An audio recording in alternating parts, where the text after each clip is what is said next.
जय शिवराय मित्रांनो, तुमच्या सगळ्यांचं स्वागत आहे आपल्या आजच्या ब्लॉगमध्ये. मम्मीला म्हणतं काळजी करू नको, मी तुला पत्र पाठवतो. तर मी निघालो आज गावाला.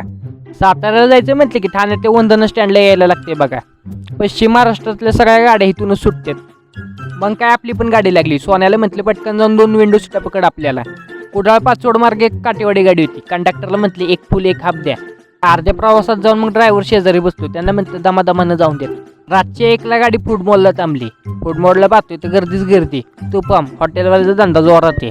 आम्ही पण फ्रेश वगैरे झालो आणि पुन्हा केला आपल्या गाडीतला प्रवास चालू. मग बदली ड्रायव्हर बसलो, गाडी बुंगसटच निघाली. त्यांना पण रनिंग उरकायचं होतं. कशाचं काय पाठ 5:30ला पोहोचवले कांडाळ्यात. तरी रात्री 11:30ला निघालो होतो.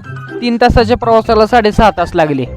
त्यामुळेच मला रात्रीचा प्रवास नको वाटतो. तुम्ही करा व्हिडिओ लाईक. तर घरी आलो पोपट नानांनी केली होती काकड आरतीला सुरुवात. नानांना मी मुंबईला खूप मिस केलं.